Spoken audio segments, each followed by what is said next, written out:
Madame, Monsieur, bonsoir. 18h30 sur Oula, c'est l'heure du journal. Voici le sommaire. Le 38e sommet ordinaire des chefs d'État et de gouvernement de l'Union africaine s'est ouvert aujourd'hui avec la participation du Maroc. Sa Majesté le roi Mohamed VI est représenté à ce sommet par le ministre des Affaires étrangères, de la coopération africaine et des Marocains résidant à l'étranger, Nassar Bourita. L'Angola assure la présidence tournante de l'Union africaine. Dans l'escale culturelle du samedi, on va feuilleter un recueil de nouvelles. Le baiser de Judas, paru aux éditions Orion, traite des dilemmes moraux et émotionnels et en filigrane de la complexité humaine. Son auteur, Abdelhak Najib, sera avec nous pour nous en parler par Skype. Et en fin de journal, nous irons en randonnée sur les hauteurs de l'Atlas, nichée à plus de 2000 mètres d'altitude. Imilchil, la petite commune, est un coin de paradis pour les amoureux de randonnée. L'activité à la croisée entre le sport et la contemplation fait de plus en plus d'émules.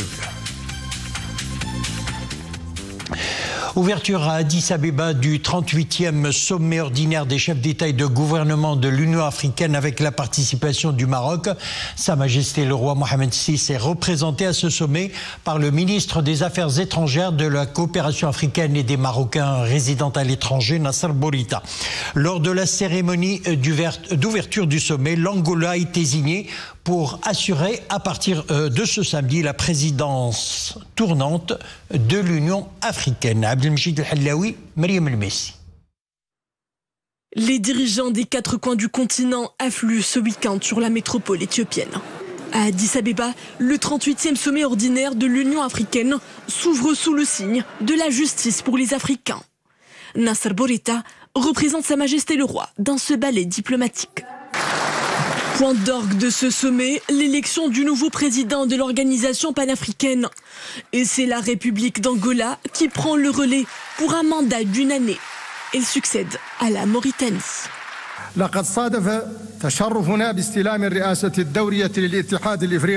Notre présidence tournante de l'Union africaine a eu lieu dans un contexte régional et international très difficile et très sensible. Mais en même temps, nous avons adopté un plan décennal dans le cadre de l'agenda 2063. Le plan directeur pour transformer l'Afrique en puissance. C'est le cadre général et à moyen terme des pays membres et des groupes d'intérêt économique et les différentes instances de l'Union africaine.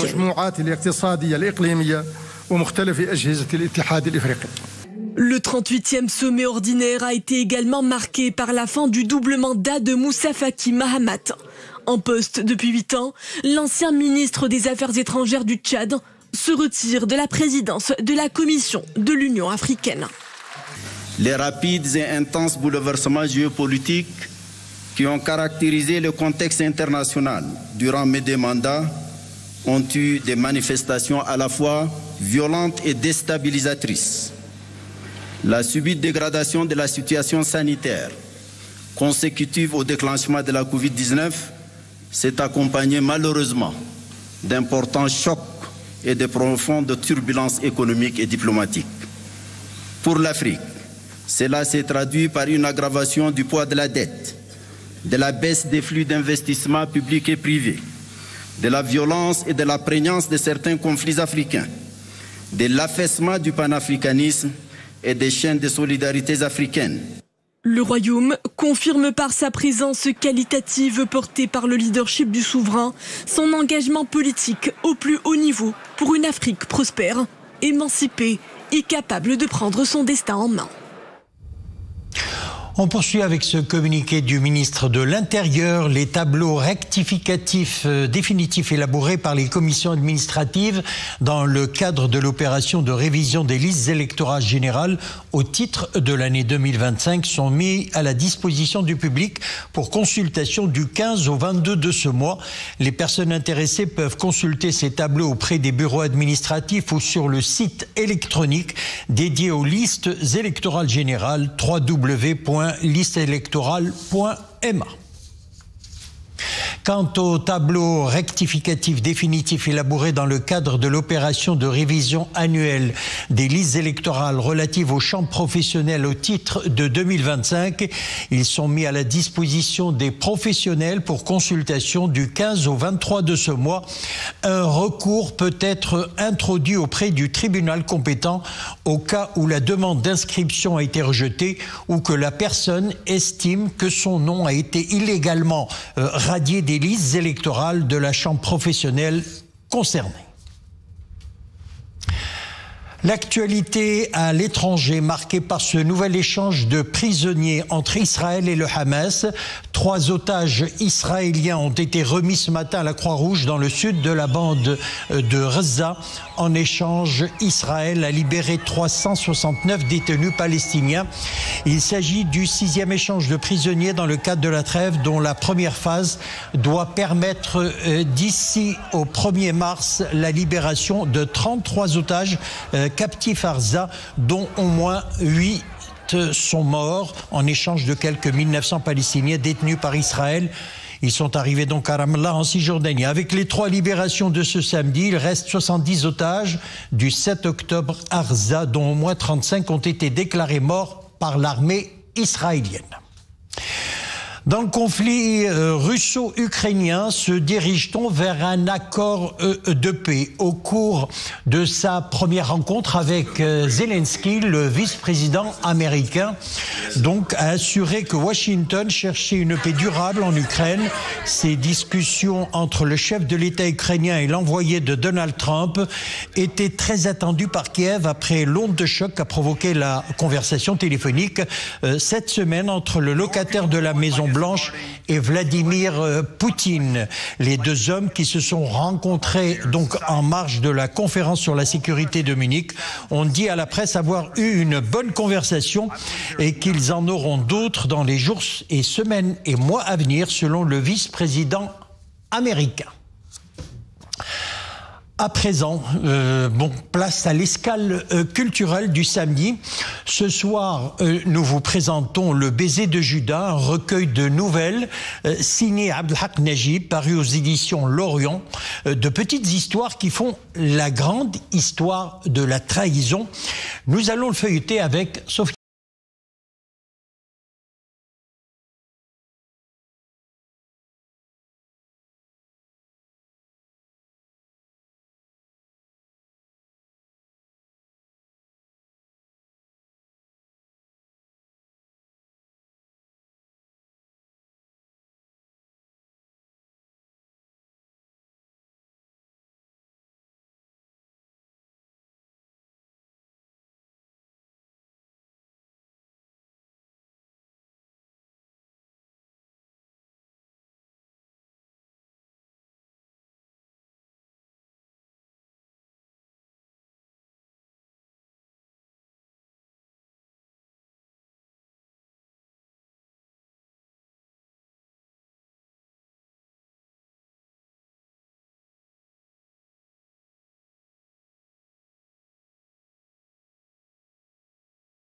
Il ne faut pas oublier, au contraire, il faut se souvenir de tout, mais avoir assez de résilience pour se libérer du fardeau du passé, écrit-il.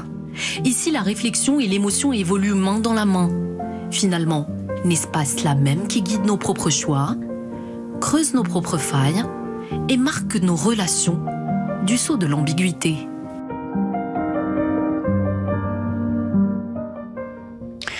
Avec nous par Skype depuis Casablanca, l'écrivain journaliste Abdelhak Najib. Bonsoir. Bonsoir, Sibouker. C'est un plaisir d'être parmi vous et merci pour votre invitation. Alors, Najib, le baiser de Judas, paru aux éditions Orion, est un recueil de nouvelles, comme on vient de le voir d'ailleurs dans la présentation. Il explique en partie, du moins, la trahison. C'est un acte qui n'a pas fini de nous révolter, mais vous, il vous fascine presque. Pourquoi?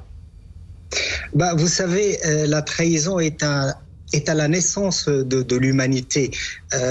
Déjà au paradis, on dit qu'on est sorti du paradis parce que Adam a été trahi. Les 2 fils d'Adam se sont entretués entre eux. Et l'histoire humaine est une succession de guerres, de trahisons, trahison dans le couple, trahison dans l'amour, trahison dans l'amitié. Tous les grands écrivains se sont penchés sur ce thème. Absolument. On peut parler des anciens, on peut parler de la mythologie grecque, qui est une panoplie d'histoires de trahison, mais il y a aussi la littérature arabe qui regorge d'exemples de trahison, la littérature russe, allemande, française, espagnole, italienne, chinoise, japonaise, africaine. Toutes les traditions du monde ont ce thème majeur parce que la quête de l'humain pour la fidélité est beaucoup plus grande. Cette aspiration à quelque chose de beaucoup plus noble, de beaucoup plus fort, de beaucoup plus durable que la trahison est quelque chose d'important. Et sur le plan littéraire, sur le plan de l'écriture, dans la structure narrative, il est toujours intéressant, comme on le voit souvent chez Shakespeare, par exemple, qui est le roi du thème de la trahison. C'est d'ailleurs à lui que l'on doit cette phrase magnifique. La vie, c'est la rencontre d'une rose et d'un poignard. Et ben voilà, celui qui vous donne la rose peut aussi vous poignarder dans le dos. Et le titre n'est pas anodin, comme cela a été signalé à juste titre, et je vous remercie pour cette belle présentation. Le baiser de Judas nous rappelle justement cet épisode biblique entre Jésus et Judas. Je ne partage pas du tout cette histoire de Judas qui a trahi Jésus, mais la symbolique est là, la force du narratif est là. Et je pense que c'est l'un des thèmes majeurs de l'écriture humaine, c'est de nous pencher sur cette complexité qui caractérise l'âme humaine, dans cette volonté d'établir des rapports sains, mais avec aussi cette sombre de nous-mêmes qui parfois finit par prendre le dessus. Alors, vous pointez du doigt nos contradictions. La vérité est une zone grise, c'est d'ailleurs le titre d'un autre ouvrage que vous avez signé. Vous avez plus de 80 ouvrages à votre actif. Alors, comment avez-vous rendu central le thème de la complexité ?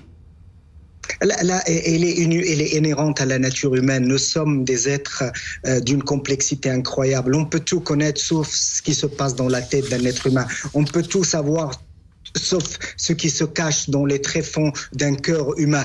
Et c'est cette quête-là qui nous pousse, tout domaine confondu, même dans les domaines des sciences pures, les gens vont à la recherche de quelque chose de beaucoup plus profond et qui est cette connaissance, essayer de simplifier l'âme humaine qui, dans son essence, ne peut en aucun cas être simplifiée. Et ce qui est beau dans la nature humaine aussi, c'est cette complexité. C'est le fait que l'on soit insaisissable et surtout insaisissable pour nous-mêmes. Virginia Woolf a une phrase extraordinaire qui résume cette quête intérieure. Elle dit: il est très facile d'aller sur la Lune, mais il est tellement très difficile d'aller à l'intérieur de soi. Et je pense que depuis la naissance de l'écriture, depuis la naissance des arts, depuis les peintures pariétales, la musique, la danse, le théâtre, le cinéma, cette thématique de la complexité humaine est tellement présente. Et qu'est-ce que l'art ? L'art est justement une tentative d'essayer de rendre moins complexe notre nature humaine. Et pourquoi on écrit ? Souvent on me pose cette question. Je dis j'écris pour rectifier ma vie, pour rectifier ce que je n'ai pas pu vivre, ou pour alors essayer de vivre doublement. Albert Camus a cette phrase magnifique: on écrit pour vivre deux fois. Peut-être qu'on écrit pour vivre une éternité de fois et pour justement arriver à quelque chose qui soit une pureté de l'âme, sans cette complexité et sans non plus dénaturer notre essence qui est par essence aussi quelque chose de fuyant, quelque chose d'inatteignable, quelque chose de mercuriel. On pense, mais on n'arrive pas à saisir. Abdelhak Najib, puisque vous êtes un serial écrivain et un touche-à-tout, notamment au cinéma, votre film d'ailleurs, Les Évadés de Tindouf, sort à la fin du mois. Parlez-en. Oui, absolument, merci, je vous remercie d'évoquer ça parce que le cinéma a toujours habité ma vie. J'ai écrit sur le cinéma depuis plus de 30 ans, je le porte en moi, mais j'ai dû attendre une certaine maturité. Je suis tellement modeste par rapport à toutes les grandes figures du cinéma que j'ai pu rencontrer, que j'ai interviewé un peu partout dans le monde, et je me suis dit un jour je passerai derrière l'écran. Et le jour où j'ai senti que j'avais cette capacité-là, là, je suis passé derrière l'écran pour signer un premier film ancré dans l'histoire de notre cher pays, le Maroc. Mon film s'intitule Les évadés de Tindouf. Je raconte dans ce film le calvaire de plusieurs détenus marocains qui ont passé plus de 25 ans dans les geôles de Tindouf et qui n'ont jamais perdu espoir. Et le jour où ils ont eu une brèche pour pouvoir s'en sortir, ils se sont enfuis, ils ont traversé le désert. Et là aussi, il y a toute cette symbolique de la traversée de désert comme une nouvelle naissance pour arriver à la terre patrie et rentrer au Maroc. Le film se termine par Nashid al-Watani al-Maghribi, l'hymne national marocain qui nous unit tous. Et j'ai tenu parce que j'avais écrit une nouvelle, d'ailleurs, encore une nouvelle qui s'appelle Une ombre sur le sable, d'où est tiré le film Les évadés de Tindouf. Je voulais rendre hommage au courage de ces hommes et ces femmes. Je voulais aussi insister sur la marocanité de notre Sahara. Et je voulais aussi lever le voile sur les exactions qui sont en cours devant nous, juste à côté dans les camps de la mort. Et je voulais aussi pointer des doigts le Polisario, cette entité hors la loi criminelle qui est en train de torturer et d'infliger des sévices inhumains à des milliers et des milliers de personnes. Et aujourd'hui, le monde doit savoir qu'il y a quelque chose qui se passe à côté de nous et que le crime doit être justifié par quelque chose de fort qui est offrir la beauté par le cinéma. Monsieur Abdelhak Najib, merci d'avoir été l'invité de l'escale culturelle du samedi sur notre chaîne. Je rappelle, vous êtes bien sûr écrivain et journaliste. Merci, vous étiez par Skype depuis Casablanca avec nous. Merci. Les couleurs du ciel à présent, et elles varieront ce week-end du gris sous orage au blanc sous neige. La Direction générale de la météorologie émet un bulletin d'alerte de niveau de vigilance orange. Des chutes de neige de 30 à 15 cm sont prévues dès ce soir dans les provinces de Ouarzazate, Tinrir, Azilal, Bni Mellal et Midelt. De 10 à 5 cm de neige seront enregistrés dans les provinces de Taroudant, El Haouz, Ifrane, Khnefra, Figuig et Boulmen. À noter également que de fortes pluies, parfois orageuses, oscilleront entre 35 et 25 mm avec grêle locale et rafales sous orage. Elles concerneront dès ce soir les provinces d'El Jadida, Sidi Ben Nour, Stat, Azilal, Khoribga, Fqib Salah et Bni Mellal. Et puis 25 mm à 15 mm sont prévus dans les provinces de Casablanca, Mohammedia, Brachid, Nouassar, Khnefra et Mediouna. Et puis de fortes rafales de vent dont la vitesse pourrait atteindre tout de même les 85 km/h sont attendues de 6h à 18h dans les provinces de Ouarzazate, Tinrir, Rachidia, Tiznit, Sidi Ifni et Guelmim. Profitons un peu des neiges qui saupoudrent les sommets d'Imilchil. Je vous propose une randonnée là où les montagnes tutoient le ciel. La randonnée, cette forme de tourisme durable qui attire chaque année de nombreux touristes. Mi-sportifs, mi-rêveurs, ils apprécient surtout de serpenter les chemins montagneux qui mènent au petit village authentique. Reportage Mariam Messi. C'est ciment neigé. Un terrain de jeu parfait pour ces randonneurs. Ils sont une dizaine à serpenter les sentiers sauvages d'Imilchil. Leur traversée durera plusieurs heures. Direction le sommet, perché à plus de 3100 mètres d'altitude. Ma première ascension date de 2017. J'avais gravi le Toubkal. Depuis, j'enchaîne les sommets. Randonnée en altitude challenge mes aptitudes physiques et procure en moi une sensation d'accomplissement et de plénitude. Nous passons des heures à marcher au beau milieu de la nature, à contempler de près la beauté des paysages.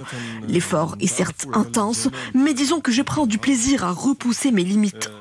Novices ou chevronnés, ils arpentent des chemins sinueux, seuls, entre lacs et montagnes, se laissant guider par un fin connaisseur des hauteurs, Hassan. J'accompagne les randonneurs dans leur ascension. La météo est parfaite, la sortie est agréable. On fera une pause à mi-chemin. Ce n'est que vers la fin que ça se corse. Une aventure à laquelle ils se donnent à cœur joie, libre dans les bras gelés, mais accueillant de Dame Nature. Un bain de montagne réparateur, loin du tumulte urbain. Voilà, c'est avec ces images d'Émile Schill que nous refermons l'édition. Merci de nous avoir suivis. L'info revient à 20h30 sur le Oula. Bon dimanche et à bientôt.